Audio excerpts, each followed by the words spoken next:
Good morning, everybody. This is Steve Wages with your STEM Saturday for Spalding 4-H. Today we're out visiting the Army Aviation Heritage Foundation, and we're going to talk a little bit today about helicopters and how a pilot controls the helicopter. First off, we're going to talk a little bit about the three different controls that all helicopters have, and I'll just demonstrate them to you. First is the collective, then there's the cyclic, and then there's the tail rotor control. The pilot uses these controls together to move the helicopter forward and back, right or left, by changing primarily the orientation of the rotor disc. This is the lift and the power that the helicopter has to move about.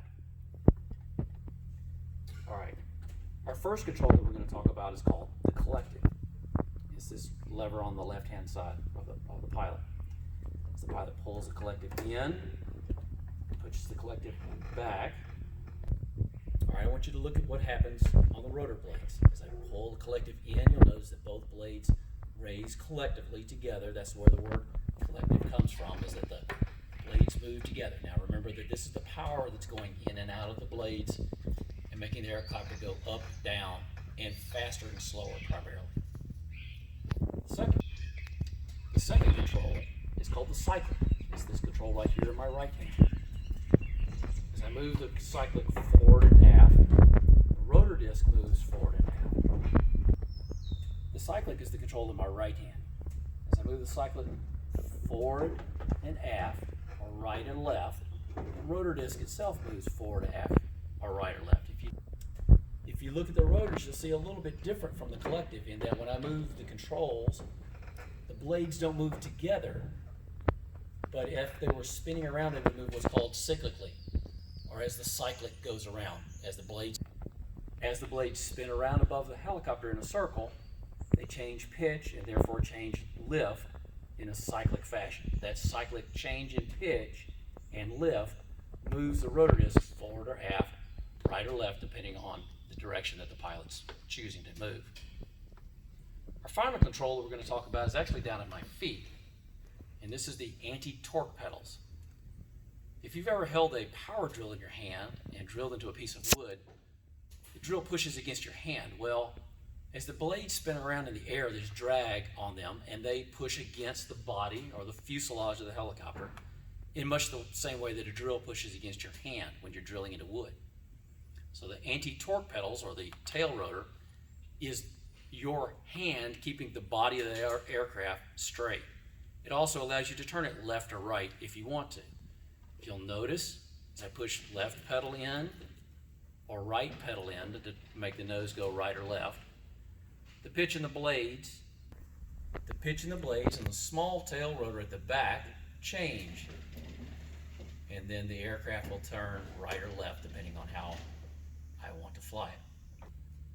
Okay, so we've talked a little bit about the three different controls: the collective, the cyclic, and the tail rotor controls, or the anti-torque pedals, that allow any pilot to fly a helicopter. Now, we want to show you a real quick demonstration of what's called auto rotation. Okay, you just heard me say a word I'm sure you've probably never heard, and it's called auto rotation. What that describes is what happens to a helicopter when its engine fails. If an engine fails in a helicopter, it doesn't just fall out of the sky. It auto rotates, and what that means is the helicopter starts to descend and the blades spin because of the air flowing up through them.